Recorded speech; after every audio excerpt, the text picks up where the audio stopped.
하나님의 은혜를 헛되이 받지 말라라는 제목으로 같이 하나님의 말씀을 나누겠습니다. 16세기 프랑스 철학자 몽테뉴는 자신이 쓴 수상록에서 이렇게 말합니다. 나는 즐거움의 결과로 훨씬 큰 고통이 찾아온다면 그 즐거움을 피할 것이고, 나중에 더 큰 즐거움으로 끝난다면 고통도 감내해야 할 것이다. 이렇게 말을 했습니다. 여러분, 당연한 이야기죠. 지금 좀 좋았는데 그 좋은 것 때문에 나중에 큰 낭패를 당한다면 그 좋은 것 해야 됩니까? 하지 말아야 됩니까? 하지 말아야 하는 거죠. 근데 지금 조금 힘들어요. 근데 나중에 큰 기쁨으로 돌아와요. 그러면 그거 견뎌야 될까요? 견디지 말아야 될까요? 견뎌야 한다는 거죠. 당연한 일입니다. 당연한 이치죠. 시작도 좋지만 끝이 좋아야 하기 때문에 좋은 것을 택해야 해요. 그럼에도 불구하고 이 말이 명언으로 남는 이유는 많은 사람들이 그렇게 멀리 보지 못하고 당장 눈앞에 있는 즐거움과 기쁨을 쫓기 때문에 그렇습니다. 서울대 정치경제학과를 다니는 이 친구들, 그 친구들이 그런다고 해요. 자기 부모님들 단속을 한다는 거예요. 자기 부모님한테 물어본답니다. 혹시 엄마 탈세했어? 아빠한테 물어본다는 거예요. 아빠, 우리 위장 전입한 적 있어? 물어본다는 거예요. 왜 그럴까요? 나중에 자기가 서울대 뭐 정치외교학과 이렇게 나왔는데 고위직에 이제 진출하려고 하면 항상 그게 어떻게 되는 거예요? 걸림돌이 되는 거예요. 지금 몇 푼 탈세하고 지금 뭐 위장 전입해갖고 학군 좋은 데로 이사하고 그게 나중에는 다 들통이 나는 거죠. 그러면 어떻게 합니까? 자기가 더 위로 가고 싶어도 위로 가지 못하는 거예요. 여러분, 아들들 군대 보내야 됩니까? 말아야 됩니까? 보내야 됩니까? 안 보낼 수 있는 방법이 있으면 안 보내고 싶습니까? 여러분, 대통령이 되려면요, 제가 보니까 대통령 되려면 아들이 없어야 돼요. 아들이 있으면 무조건 군대를 보내야 돼요. 시장만 되려고 해도 아들 군대 안 가면 참 어려움을 당합니다. 아들 군 면제될 땐 좋았죠. 그러나 이제 그 아버지가 대통령이 되려고 하고 시장이 되고 국무총리가 되려고 하니 그 문제가 발목을 잡는 거예요. 그래서 드라마 제목도 있습니다. 왕관을 쓰려거든 그 무게를 견뎌라. 드라마를 안 보시니까 뭐 알 리가 없죠. 다 여러분은 성경과 또 하나님의 말씀만 아시죠? 저만 자꾸 드라마 보는 것 같은데. 무슨 말입니까? 내가 뭔가를 간절히 원하면 그에 상응하는 대가를 치러야 한다는 거죠. 그리고 정말 그것을 원한다면 그것을 원하기 위해서, 그것을 얻기 위해서 고통을 당하더라도 그것을 기꺼이 감수해야 한다는 겁니다. 대가를 치러야 된다는 거죠. 지난 시간에 우리는 하나님께서 바울이 회심하고 바울이 하나님께 돌아오게 하기 위해서 하나님께서 바울에게 누구를 보내셨어요? 예수님을 보내주셔서 예수님을 만나게 해주시고 바울이 회심하고 하나님을 만나게 되었다고 얘기했습니다. 그리고 이제는 하나님이 고린도 교인들과 화해하기 위해서, 고린도 교인들과 화목하게 하기 위해서 누구를 보냈어요? 바울을 보낸 거죠. 바울을. 그래서 바울은 이 이야기를 하면서 이제 얘기하는 거예요. 고린도 교인들에게 너희도 가서 이제 세상에 나가서 어떻게 하라는 거예요? 세상 사람들과 하나님을 화목하게 하는 그 직분을 감당해라. 화목하게 하는 직분, 이 피스메이커의 사명을 우리가 감당해야 한다. 그래서 하나님께서 우리가 예수 믿은 후에 첫 번째로 주신 직분이 있는데 그게 무슨 직분이라는 거예요? 화목하게 하는 직분을 너희에게 주었다. 이렇게 말씀했다고 했습니다. 이에 이어서 오늘 본문에 6장이 되는 거죠. 6장 1절에 바울은 고린도 교회 교인들을 향해서 이렇게 말합니다. 하나님의 은혜를 헛되이 받지 말라. 제가 이제 굉장히 편하게 얘기했지만 책망하는 투로, 강하게 책망하는 투로 이 얘기를 하는 거예요. 하나님께서 너에게 화목해 하는 직분을 주었다. 그것을 감당해라 라고 얘기하면서 다짜고짜 뭐라고 얘기하는 거예요? 은혜를 헛되이 받지 마라. 이렇게 얘기한다는 거죠. 무슨 말입니까? 하나님께서는 우리에게 화목하게 하는 직분을 주시기 위해 아들 예수를 이 땅에 보내주셔서 십자가에 죽이셨습니다. 그리고 우리에게 사도들, 선지자들, 선교사님들을 보내주셔서 또 목회자를 보내주시고 우리에게 많은 복음을 전하는 사람들을 붙여주시고 나를 위해서 기도하는 사람들을 보내주셔서 기껏 내가 예수를 믿게 했다는 거죠. 그래서 예수 믿게 해서 우리에게 준 직분이 뭐냐면 나가서 세상 사람들, 아직도 주님을 알지 못하는 사람들과 하나님과의 관계를 개선시키는, 화해케 하는, 화목하게 하는 그 직분을 주셨는데 그 직분을 잘 감당한다는 거예요? 잘 감당하지 못한다는 거예요? 감당하지 못한다는 거죠. 그러면 그 은혜를 잘 받은 겁니까? 헛받은 겁니까? 헛받은 거죠. 왜 은혜를 주셨냐? 그 직분 감당하라고 은혜를 주셨는데 그 직분을 안 감당해요. 은혜만 받고 거기서 그냥 입 딱 씻는 거예요. 은혜를 헛대로 헛받았다 이렇게 얘기하는 거죠. 피스메이커로 세상과 하나님을 화목하게 하기 위해서 우리를 구원해 주셨습니다. 우리 또한 그 은혜의 목적을 알고 있기 때문에 나가서 그 일을 감당해야 돼요. 근데 뭐라고 얘기하냐면 그 직분을 받았다. 나가서 세상 사람들에게 하나님 변명 좀 해라. 하나님에 대해서 세상 사람들에게 좀 전해라. 얘기하면 뭐라고 얘기하냐면 겉으로는 말 안 하는데 속으로 하나님 저 구원해 주셔서 감사한데 자꾸 그런 거 시키지 마세요. 그렇게 부담스러운 요구는 저한테 하지 마세요. 하나님 제가 왜요? 저 사람도 안 하고 저 사람도 안 하는데 왜 내가 가서 그 일을 해야 합니까? 주님 저는 누군가를 화목하게 하는 그 일 별로 하고 싶지 않습니다. 매주 교회는 안 빠질게요. 저 혼자 잘 믿을게요. 11조도 다 내고 교회 봉사도 할 텐데 자꾸 나가서 누군가를 화해시켜라. 누군가에게 가서 세상과 하나님과의 관계를 개선시켜라. 그런 화목하게 하는 직분 자꾸 저한테 부담 주지 마세요. 이렇게 얘기하는 거죠. 여러분 바울은 지금 뭐라고 얘기하는 거예요? 그렇게 생각하는 사람들 은혜를 제대로 받았다는 거예요? 헛받았다는 거예요? 헛받았다는 거예요. 제가 지금 드리는 말씀이 아닙니다. 전도 안 하시는 분들 은혜 헛되게 받으신 분입니다. 제가 그 얘기하는 게 아니라 바울이 지금 그 얘기를 하는 거예요. 여러분 어떻습니까? 저와 여러분은 하나님께서 나에게 주신 그 은혜를 제대로 받고 있습니까? 아니면 헛되게 만들고 있습니까? 하나님께서 우리를 구원하신 목적은 너무나도 선명해요. 복음이 나에게서 끝나는 게 아닙니다. 나를 통해 누군가에게 흘러가는 것이에요. 그런데 내가 그게 싫다고 얘기하는 거죠. 심지어는 뭐라고 생각하냐면 하나님 나 이거 사실 하기 싫은데 왜 나 일찍 예수 믿게 하고 이 직분 줬으니까 그거 하라고 하세요. 차라리 저 그냥 죽기 직전에 예수 믿게 하고 영접기도 하고 그냥 죽을랍니다. 그냥 너무 일찍 교회에 왔네요. 안녕히 계시고 제가 간당간당할 때 다시 올 테니까 그때 뵙겠습니다. 뭐 그런 마음을 가지고 있는 거예요. 그러면서 뭐라고 합니까? 차라리 내가 예수 믿기 전에가 훨씬 나았다. 예수 믿기 전에는 뭐 주일날 교회에 올 생각도 안 하고 무슨 헌금 낼 생각도 안 하고 뭐 어디 뭐 행사에 동원되고 그럴 일도 없는데 예수 믿고 교회 나오면 좋은 일만 많은 줄 알았는데 자꾸 부담을 주네. 나 예수 믿기 전이 더 좋았던 것 같아. 이런 마음이 드는 거예요. 여러분 이런 모습은 출애굽한 백성들이 광야에서 하나님께 외친 소리와 비슷해요. 출애굽기 16장 6절에서 6장 16장 2절에서 3절 말씀 우리 같이 한번 읽겠습니다. 시작. 이스라엘 자손 온 회중이 그 광야에서 모세와 아론을 원망하여 이스라엘 자손이 우리에게 이르되 우리가 애굽 땅에서 고기 가마 곁에 앉아 있던 때와 떡을 배불리 먹던 때에 여호와의 손에 죽었더라면 좋았을 것을 너희가 이 광야로 우리를 인도해 내어 이 온 회중이 주려 죽게 하는도다. 아멘. 여러분 지금 이 사람들이 말하는 내용들을 보면요 정말 가당치도 않는 소리예요. 뭐라고 얘기냐면 차라리 우리가 출애굽하지 않고 애굽 땅에서 하나님이 애굽 사람들 다 죽일 때 우리도 그냥 차라리 그때 같이 죽었으면 좋았을 뻔했지. 왜 여기서 출애굽을 해서 이 광야에서 나 배고프게 만드냐. 지금 그 얘기하고 있습니다. 하나님 왜 나를 천국 보내주신다고 이렇게 힘들고 어려운 길을 가게 하세요?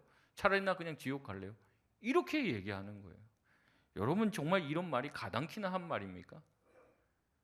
하나님께서 구원하시고 나서 우리에게 믿음 주시고 나서 내가 너한테 믿음 왜 줬냐면 네가 받은 그 믿음 가지고 세상에 나가서 하나님과 세상을 화목하게 하는 그 일을 좀 했으면 좋겠어. 세상 사람들이 너무 나에 대해서 오해를 많이 하고 있는데 그 오해 좀 풀어주면 안 되겠냐? 하나님에 대해서 왜곡되게 알고 있잖아요. 교회가 이상하다고 알고 있잖아요. 근데 교회 그런데 아니다. 하나님 그런 분 아니다. 말해줄 수 있는, 하나님 대신 말해줄 수 있는 사람으로 우리를 택해 주시고 우리를 보내주셨어요. 선교사로.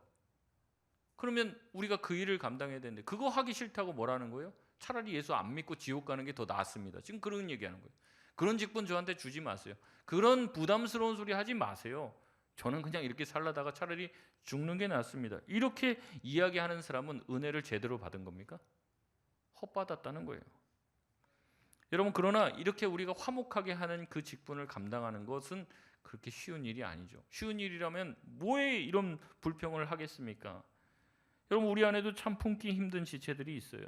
그러나 내가 구역장이니까, 중직자니까, 내가 책임을 맡았으니까, 또 내가 주일학교 교사니까 그 사람 생일이라고 또 챙겨주고, 뭐 밤낮 없이 뭐 전화 와도 받아주고, 뭐 그 사람들이 자꾸 안 좋게 해도 참아주고 견뎌주는 거죠. 그래서 그 사람을 위해서 늘 기도하면서 하나님 이 사람 변화시켜 주세요. 더 은혜 받게 해주세요. 나는 내 나름대로 열심히 하는 거죠. 그 사람과 하나님과를 화해시키려고. 근데 나중에 어디서 소리가 들려와요. 뭐냐면 내가 그렇게 그 사람을 위해서 막 다 쏟아부었는데 그 사람이 내 욕하고 다닌다는 거예요. 그런 얘기 들으면 어떨 것 같아요? 다 헛수고 같고 다 그냥 내가 했던 수고와 기도가 다 무의로 돌아간 것 같은 느낌을 받잖아요. 여러분, 우리가 이제 그 김관성 목사님, 발음이 비슷하고 제가 조심해서 발음하고 있는데, 우리 수련회 때 오신 김관성 목사님 얼마나 대단해요. 저는 그분 그 설교를요, 그 똑같은 내용을 3번 4번 들었어요. 근데 이제 그 목사님 얘기를 들을 때마다 눈물이 나고 들을 때마다 감동이 돼요. 왜냐하면 그분이 하신 그 말씀 그대로 그분이 사시기 때문에 그래요. 그분이 보통 목사님들이 조금씩 좀 조미료를 많이 칩니다. 자기 그 하는 거 조금 과장되게 뭐 100명 부흥했다 그러면 한 200명, 300명 이렇게 얘기하는데 그분은 안 그러세요. 자기가 했던 그대로 사시고 산 그대로 얘기를 하시는 분이에요. 그래서 감동이 되는 거죠, 사실. 근데 그분이 그렇게 막 헌신하잖아요. 그분이 그렇게 막 사람들 도와줘요. 근데 도와주는데, 도와주면 좋은 얘기 들을 것 같습니까? 나쁜 얘기 들을 것 같습니까? 좋은 얘기 들을 것 같잖아요. 근데 안 좋은 얘기, 본인 험담하는 사람들이 그렇게 많다는 거예요. 왜 그러냐면 자기가 이렇게 누구 가난한 사람들, 어려운 사람들 오면 다 퍼준다는 거죠. 다 퍼주면 이제 사람들이 고마워해요. 근데 어떤 사람은 이것밖에 안 도와줘 이런다는 거예요. 또 다 도와주고 나서 내가 빈털털이에요. 지금 나도 지금 먹고 살 게 없어요. 그런데 와서 또 누가 도와달라고 해요. 뭐라고 얘기하겠어요? 나 돈 없다. 나 다 주고 지금 없다. 그럼 야, 이것 봐라. 앞에 강단에서는 누구든지 오면 도와준다며 내가 왔더니 난 안 도와주네. 저 거짓말하는 사람이. 그러면서 목사님 쫓아다니면서 악플 달고 욕하고 그런다는 거예요. 그러니까 누구 도와주는 게 쉬운 일이에요? 어려운 일이에요? 어려운 일이에요. 안 도와주고 말지. 도와주면 도골 잡혀요. 계속 찾아와요. 계속. 한 번 도와주고 2번 도와주고 끝날 줄 알았는데 줄기차게 도와달라고 그러고 자기 찾아와서 왜 당신 말과 틀리냐 손가락질을 받는다는 거예요. 그러니까 이게 도와주는 게 쉽지가 않아요. 여러분, 교회에서도 누군가를 도와주고 누군가를 하나님과 화목하게 하는 일 쉽습니까? 어렵습니까? 어려워요. 어려워. 내가 열심히 그 사람을 위해서 기도하고 에너지를 쏟아붓는 것, 그것 때문에 그 사람이 변화되면 좋죠. 변화 안 될 수도 있습니다. 여러분, 사람 잘 변합니까? 안 변합니까? 바로 그냥 안 변한다고 조금이라도 희망이 없습니까? 사람은 전혀 안 변하나요? 잘 안 변하죠. 잘은 안 변하. 변할 때가 있죠. 잘은 안 변합니다. 그래서 화목하게 만드는 그 직분이 어려운 거예요. 그러니까 어때요? 안 하고 싶은 거죠. 나 구원받고 나 예수 잘 믿고 나 헌신할 테니까 나까지만요. 나까지만. 내가 왜 남을 그렇게 해야 됩니까? 남을 그렇게 섬기면서 남을 예수 잘 믿게끔 내가 왜 그렇게 해야 됩니까? 힘드니까 그러는 거예요. 그래서 바울은 2절에 이렇게 우리에게 이야기합니다. 2절 말씀 우리 같이 한번 읽겠습니다. 시작. 이르시되 내가 은혜 베풀 때 너에게서 듣고 구원의 날에 너를 도왔다 하셨으니 보라 지금은 은혜 받을 만한 때요 보라 지금은 구원의 날이로다. 아멘.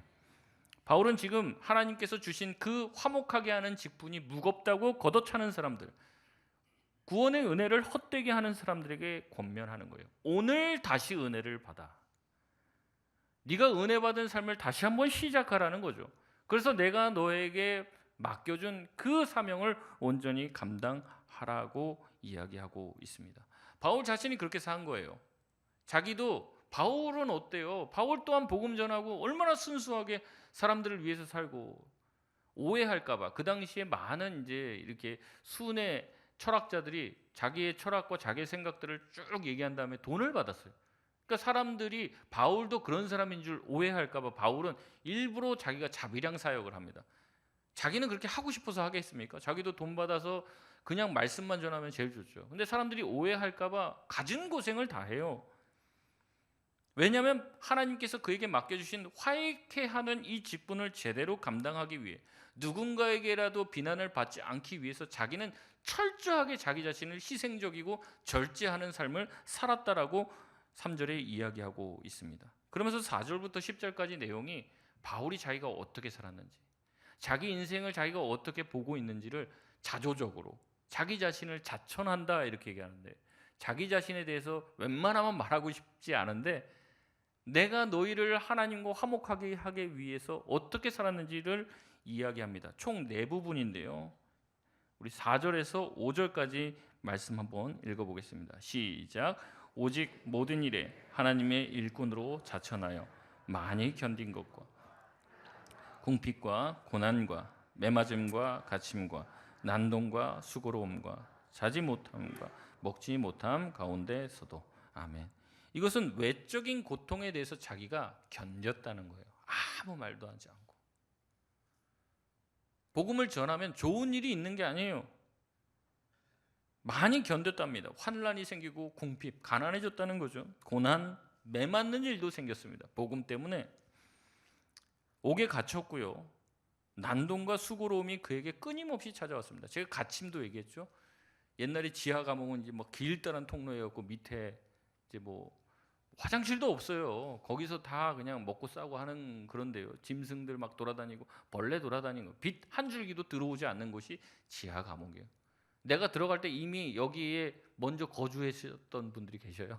그분들이 이미 많이 해놓으셨죠. 이렇게 많이 밑에 깔아놓으셨죠. 거기에 내가 철푸덕 앉아 있는 거예요. 목에 칼을 쓰고 움직이지도 못해요. 여러분 거기서 무슨 희망이 있습니까? 소망이 있습니까? 근데 바울은 어때요? 그거 별로 상관하지 않고 견뎠다는 거예요. 복음 때문에 그런 일을 당해도 견뎠다는 거죠. 아주 수고로운 일을 했습니다. 자지 못함과 먹지 못함 가운데 있었다라고 얘기합니다. 복음을 전하니까 잠을 못 자는 거예요. 계속 쫓겨다니기도 하고 뭐 그렇죠. 언제 누가 자기를 해코지할지 못하니까 항상 신경이 곤두서 있는 거예요. 또 먹지 못해요. 먹는 것 중요합니까? 안 중요합니까? 중요합니까? 이런 것 가운데 시달리며 산 거예요. 두 번째는 자기의 정직한 내면에 대한 이야기입니다. 자기가 복음을 전하면서 어떠한 마음을 가지고 전했는지 이야기합니다. 6절입니다. 시작. 깨끗함과 지식과 오래 참음과 자비함과 성령의 감화와 거짓이 없는 사랑과. 아멘. 이제 누군가를 잘 해주고 누군가를 도와줄 때 항상 노림수를 가지고 있는 경우가 많습니다. 뭐 여러분 누구 결혼했다, 누구 돌아가셨다 부주하면서 어떤 마음을 해요? 내가 이렇게 했으니까 이제 뭐 우리 자식이나 뭐 이렇게 할 때 나한테 또 하겠지 기대를 하는 거죠. 그러니까 노림수를 가지고 있어요. 아주 계산적으로 돕습니다. 그런데 그렇지 않았던 거예요. 바울은 깨끗하게 그냥 정직하게 저 사람 도와주는데 어떤 계산도 하지 않아요. 내가 저 사람 섬기면 저 사람 나중에 일꾼 돼 갖고 내 사역 도와주겠지. 그런 계산 안 합니다. 그냥 깨끗한 마음으로 정직한 마음으로 그렇게 했습니다. 자비하는 마음으로 누군가를 도와줬고요. 거짓이 없는 사랑으로 사람들을 대했다는 거죠. 세 번째는 모든 일에 대한 대비를 했다는 겁니다. 7절에서 8절까지 말씀인데요. 우리 같이 한번 읽겠습니다. 시작. 진리의 말씀과 하나님의 능력으로 의의 무기를 좌우에 가지고 영광과 욕됨으로 그러했으며 그러했느니라. 우리는 속이는 자 같으나 참되고. 아멘. 양손에 의의 무기를 가졌다는 것은 자신에게 선과 악이 찾아오는데 이 모든 것에 대한 대비를 했다는 거죠. 고대 사회는 오른쪽에는 행운, 왼쪽에는 불행, 이것이 있다 이렇게 생각을 했습니다. 또한 그에게 영광과 욕됨이 찾아올 것이라고 생각을 했어요. 어느 곳에 가니까 이제 사도 바울이 기적을 일으키니까 갑자기 막 사도 바울을 신처럼 막 숭배를 해요. 어디 가서 복음을 전하니까 어떻게 돼요? 핍박을 받아요. 이 영광과 욕됨이 있는 거죠.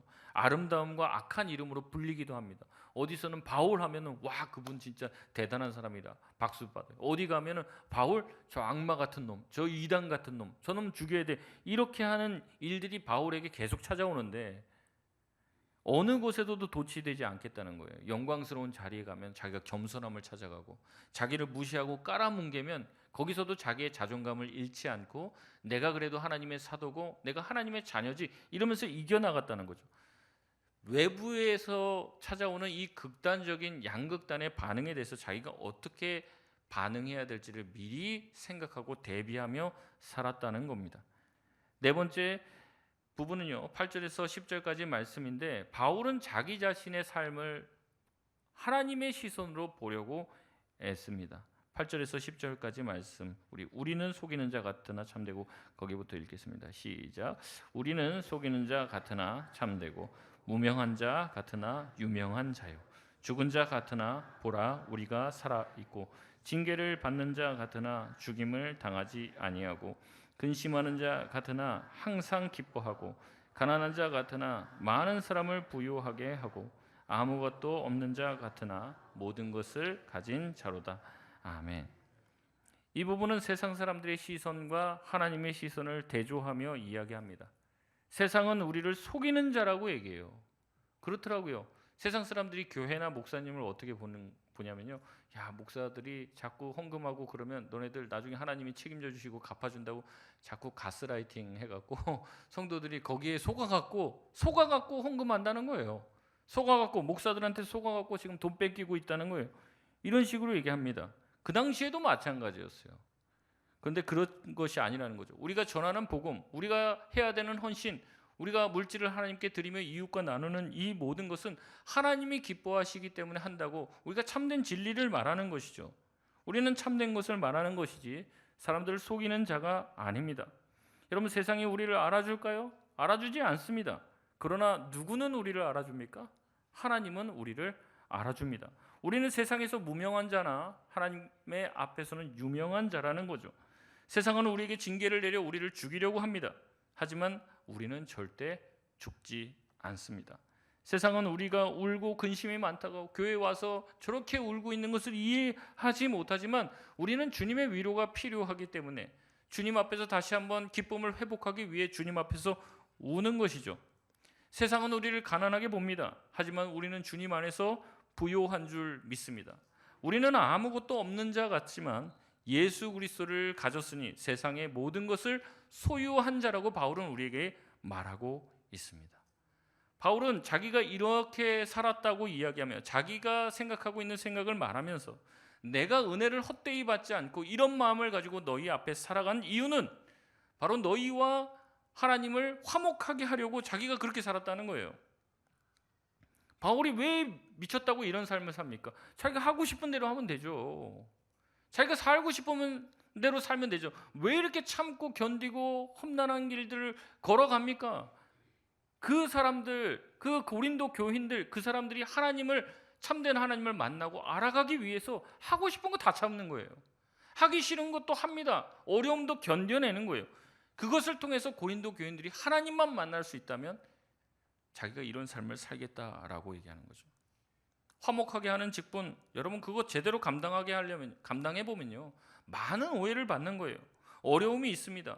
그러나 바울은 그럼에도 불구하고 이 길을 가는데 그 이유는 내가 받은 그 은혜가 헛되지 않게 하기 위해서, 하나님의 그 은혜가, 하나님이 나에게 주신 그 은혜가 헛되게 되지 않기 위해서 그렇게 살았다는 것이죠.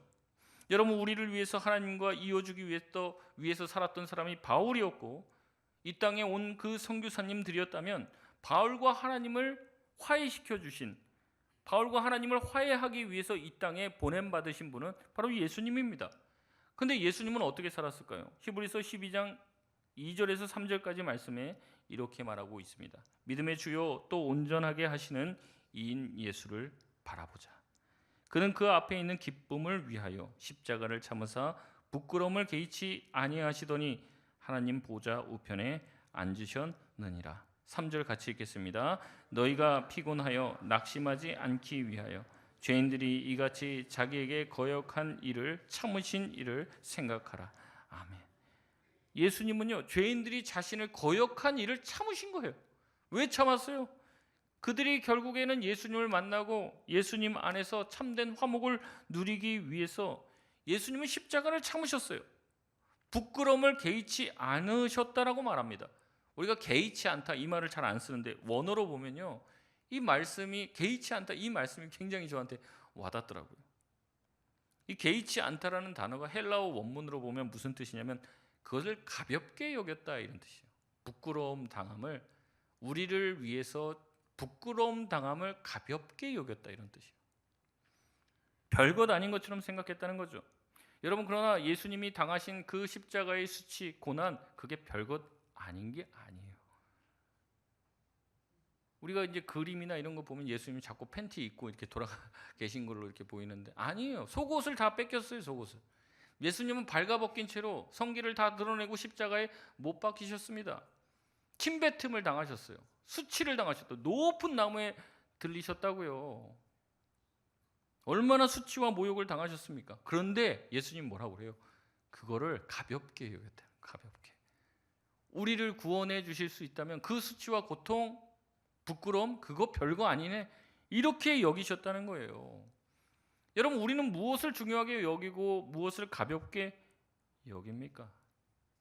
여러분이 중요하게 생각하는 것은 도대체 무엇입니까?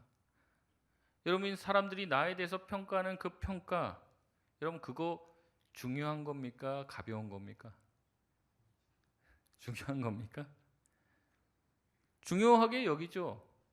그래서 그것 때문에 밤잠을 이루지 못해요. 누가 내 뒷담화 한번 했다고 하면, 누가 집사님 그렇게 얘기하더라, 권사님 그렇게 생각하더라, 그 얘기하면 잠을 못 자요. 일을 갑니다.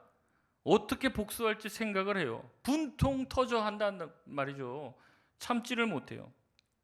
여러분, 누군가 나를 무시하는 것처럼 느낍니까? 여러분, 제가 다시 한번 묻습니다.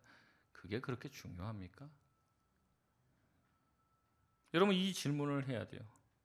여러분, 사람들이 나에 대해서 평가하고 생각하는 것, 나에 대해서 뭐라고 말하는 것, 그게 그렇게 중요하냐는 거예요. 여러분, 그게 중요합니까? 하나님이 나를 어떻게 생각하는가? 그게 더 중요합니까? 하나님이 나를 그렇게 생각하는 것, 그게 제일 중요하잖아요. 내가 주님 앞에서 정직하면 되잖아요. 그러나 우리는 나를 무시하는 느낌만 들어도 날 무시해? 이런 생각이 든다는 거죠. 그게 뭐가 중요해요? 그렇게 중요하지 않습니다. 우리는 질문해야 돼요. 그렇지 않으면요, 이 화목하게 하는 직분을 감당하지 못해요. 우리가 뭐가 중요한지를 알아야지 그 길을 갈 수가 있다는 거죠.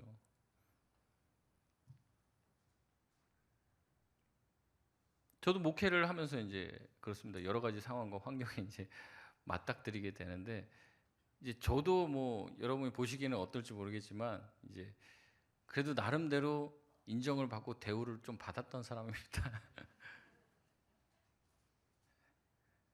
제가 이렇게 저랑 악수하고 같이 제가 신방 한번 간다면 그 뭐 영광으로 알아요, 정말.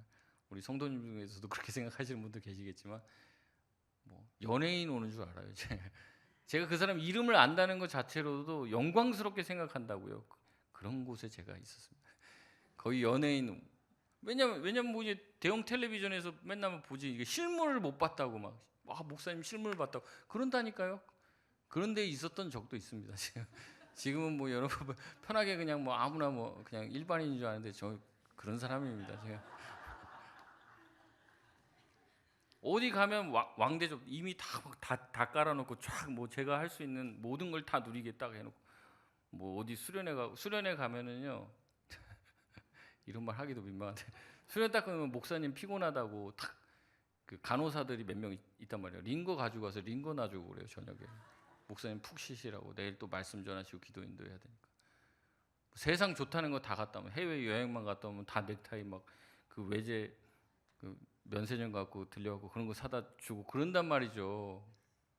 근데 여기서는 전혀 이제 그런 일이 없는데 이제 뭐 제가 제일 어리고 이제 제가 제일 이제 막내니까 열심히 청소도 하고 제가 막 다 하는데 제가 만약에 나를 무시하네? 지금 나를 뭘로 알고? 제가 이런 마음 가지고 목회를 하면 목회가 되겠습니까? 되겠습니까 그게?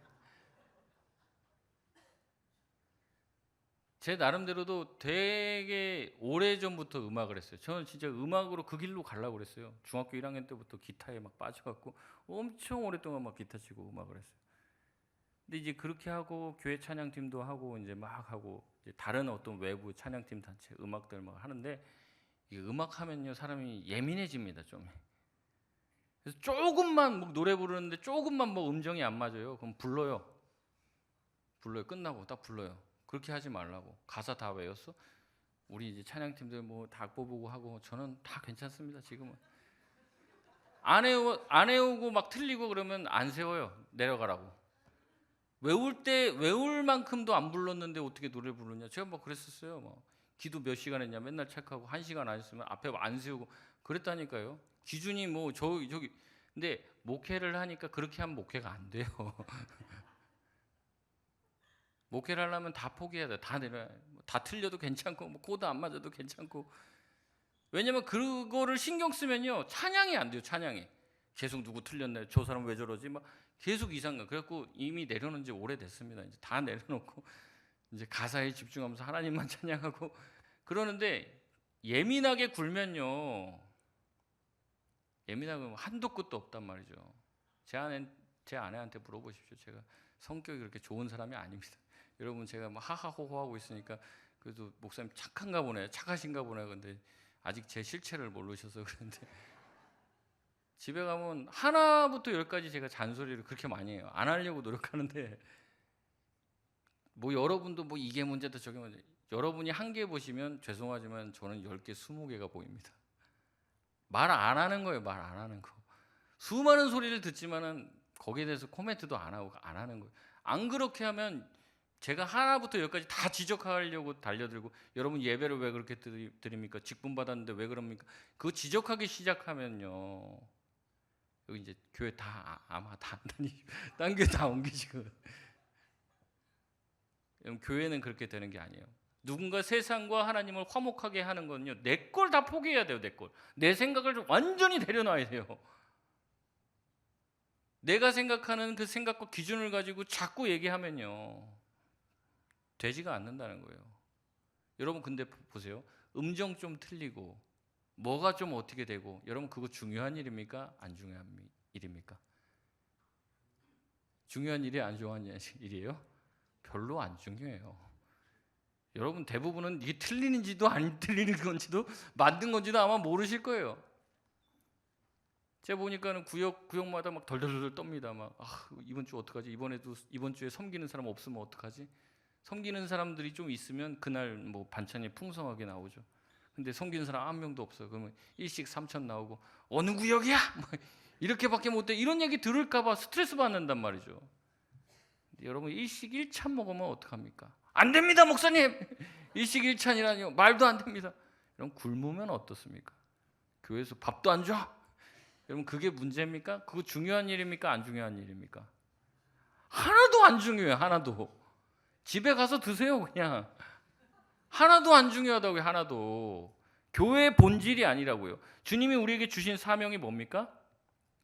세상과 화목하게 하는 그게 중요하잖아요. 그거 하나님이 제일 중요하잖아요. 하나님이. 여러분 우리가 생각해야 될 것은 하나님입니다. 하나님이 제일 중요해요. 반찬 몇 개 안 돼도 돼요. 그러나 예배는 잘 드려야 될 거 아니에요. 예배는 그래서 그 김관성 목사님이 뭐라고 했습니까? 교회 어떻게 뭐 하려고 온다고요? 교회 오는 사람 90%의 목적이 뭐예요? 집에 가려고 온다고 그랬죠? 언제 끝나나? 목사님 자꾸 잔소리가 길어지네. 빨리 끝내야 되는데 2부 순서에 관심이 있어요. 끝나고 뭐 먹을지 관심이 있다고요. 하나님은 중요하지 않아요. 하나님이 안 중요하다고요. 예배를 무겁고 진지하게 드려야 되는데 그게 중요하지가 않아요. 내 자식이 더 중요하고 내 생각이 더 중요하고 내가 뭐 해야 되는 그것이 더 중요해요. 예배는 한없이 가벼워집니다. 헌신도 가볍고 사명도 가벼워요. 중요한 건 다 제쳐놓습니까? 제쳐놓습니다. 하나님의 말씀대로 사는 것 중요합니까? 안 중요합니까? 중요하잖아요. 그거 중요한 거잖아요. 근데 뭐라고 생각해요? 그럴 수도 있고 뭐 못할 수도 있고 회개하면 되지 뭐. 근데 밥은 일식 3차는 말도 안 돼. 5차는 돼야지. 그건 중요한 일이에요. 이번에 우리 전도에 놀러 가는 거 이건 중요한 일이에요. 정말 좋은 데 가고 좋은 데 먹어야 돼요. 여러분 그럼 교회가 아닙니다. 완전 주객 전도가 된 거예요. 지금 뭐 하는 겁니까? 하나님이 기뻐하시고 중요하게 여기시는 그 사명을 감당하지 못하면서 내 생각, 내가 가지고 있는 것들, 내 기준만을 자꾸 얘기하는 거죠. 그런데 하나님에 대한 거 조금만 얘기하면 부담스러워해요. 아예 부담스러운 얘기 하지 마세요, 목사님. 하나님이 이거 원합니다. 하나님이 이거 해야 됩니다. 자꾸 그런 얘기 하지 마세요. 나 그러려면 교회 안 나오랍니다. 반항심이 생기는 거죠. 여러분 신앙생활이야말로 중요한 거잖아요. 신앙생활을 깃털처럼 가볍게 하는 사람들이 많아요. 제일 중요한 게 뭔지를 모르는 겁니다. 나오면 나온 거고 안 나오면 안 나오는 거고 그런 게 어디 있습니까? 여러분 우리가 뭐가 중요한지 질문해야 돼요. 우리 자신에게. 이거 정말 중요한 일일까? 이거 해야 되는 일인가? 이 말 해야만 하는 말인가? 저 이렇게 뭐 목사님 안 내려오신다. 목사님 밥 챙겨드려야 되는데 그거 안 중요해요. 저 안 먹어도 괜찮아요. 한두 끼 안 먹는다고 사람 안 죽는다니까요. 괜찮아요. 집에 가서 먹으면 됩니다. 그런 거 하나도 안 중요해요. 근데 중요한 게 있잖아요. 중요한 거. 이번 주에 누구 오셨는데 그분이 뭐 새 가족 만나서 면담하는데 말이 길어져요. 근데 그분 얘기를 제가 들어줘야 될 것 같아요. 그럼 듣다 보면 밥도 못 먹을 수도 있죠. 그거 끝나면 또 새 가족 교육하면 할 수도 있죠. 안 먹어도 괜찮다고요. 그거 그렇게 중요한 게 아니에요. 사람이 중요하잖아요. 영혼이 중요하고 한 사람 한 사람이 예수를 믿는 것 그게 중요한 거잖아요. 근데 그거 안 중요하고 자기가 생각하는 어떤 중요한 거에 몰입해 갖고 빠져 있어서 사명 감당하지 못하고 사람들을 오히려 하나님과 멀어지게 만들고 있어요. 세상과 하나님을 화목하게 해야 되는데 여기는 관심이 없고 1년 계획. 제가 어렸을 때 기억나는 게 그거예요. 남전도에 회의하는 거 제가 옛날에 꼬마였을 때 들어갔는데 이제 아버지가 옆에 앉아 있으라고 어른들이 회의하는 거 어렸을 때부터 봐야 된다고 그래서 앉아 있는데 남전도에 보고 개가 잘 크고 있습니다 지금. 그 다음 달이면 잡아먹을 수 있을 것 같습니다. 기도 많이 해주시기 바랍니다. 그런 얘기하고 있었어요. 옛날에는 그랬다고요. 뭐 중요한 일이겠죠. 그게 뭐 1년 내 최고 행사라고 그러는데 근데 뭐 남전도에 뭐 그럼 뭐 해야 되는 거예요? 여전도에 뭐 해야 돼요? 그런 거 해야 되잖아요. 복음 전하고. 그래서 전도회 이름 붙여놨는데 그건 안 하고 친목단체가 돼버렸어요. 하나님이 기뻐하지 않는 짓을 해요. 그러면서도 부끄러운 줄 몰라요. 그러니까 이렇게 되면은 교회가 생명력을 잃어버리게 되는 거죠. 여러분 우리가 뭐가 중요한지 뭐가 중요하지 않은지 분별할 수 있는 분별력을 가지시길 바랍니다. 세상과 하나님을 화해시키기 위해서 우리가 감당해야 될 것들이 있다면 감당하시길 바라요. 희생해야 되면 희생해야죠. 참아야 되면 좀 참아야죠. 견뎌야 될 게 있으면 좀 견뎌야죠. 우리가 내야 할 게 있으면 좀 내야죠. 그것을 통해서 세상과 하나님이 화목하게 된다면 우리가 가지고 있는 생각들, 내 자존심도 내려놓아야 할 줄 믿습니다. 말씀을 마치겠습니다. 영화 유행어인데요. 한번 해보겠습니다. 무엇이 중요한디? 아니, 제가 한번 한다니까요. 따라하라고 얘기한 게 아니라 무엇이 중요한디 이 말이 유행이었는데 바울도 예수님도 뭐가 중요한지 아시는 분이에요. 뭐가 중요한지. 그러니까 딴 거 개의치 않는 거예요. 딴 거를. 부끄러움 개의치 않아요. 환난, 고난, 핍박 개의치 않아요. 영광 안 받아도 괜찮아요. 우리를 구원할 수만 있다면 그 부끄러움 내가 당하겠다. 그 고난 내가 당하겠다. 그 십자가의 그 대못이 뚫고 내 손목과 발목을 관통하는 그 고통, 내가 당하겠다. 너희들만 살릴 수 있으면. 그게 예수님이었어요. 그런데 우리는 조금만 어디가 불편해도 불편하다, 조금만 뭐가 이상해도 이상하다, 그 말하지 못하면 견디지 못하는, 우리가 그런 삶을 살고 있다면 우리가 은혜를 제대로 받은 게 아닐 수도 있다는 겁니다. 여러분, 우리 교회 70년 됐죠. 우리 성도님들 만나서 신방하다 보면 막 별 얘기들 다 하시는데 정말 고생 많이 하셨더라고요. 헌신 많이 하셨더라고요. 아마 그분들 그런 얘기 많이 들으셨을 거예요. 왜 이렇게 별나게 믿냐, 대충 그냥 교회 나가시지, 무슨 자기 전 재산을 갖다 바치고 자기 집 사는데 팔고 전세로 들어가고 전세에서 월세로 가면서 왜 교회다 헌금하냐, 미쳤냐? 그런 얘기 많이 들으셨을 거예요. 근데 그래서 교회가 이렇게 세워진 겁니다. 그래서 희생과 헌신이 없이 됩니까? 안 되죠. 하나님은 우리 교회를 세우시고 이 지역에 있는 사람을 하나님과 화목하게 하라는 직분을 주신 줄 믿습니다. 그렇게 하기 위해서는요, 대가를 치러야 된다고. 대가를, 왕관을 쓰려거든 그 무게를 견뎌야 한다는 거죠. 그런데 기껏 은혜 줬더니 딴짓만 하고 있어요. 기껏 은혜만 줬더니 하나님 나만 잘 믿고 나 복 받고 나만 천국 가면 되죠, 그러고 있다는 거죠. 하나님의 은혜를 헛되게 하는 것이요, 예수님이 십자가에 괜히 죽으신 것이죠. 하나님의 자녀라는 영광의 면류관을 쓰길 원한다면 그 무게를 견디며, 우리가 치러야 될 대가가 있다면 치르며, 하나님과 교회를 주님이 기뻐하시는 아름다운 모습으로 세워갈 수 있는 우리 송파는 교회 모든 성도님들 되시길 바랍니다.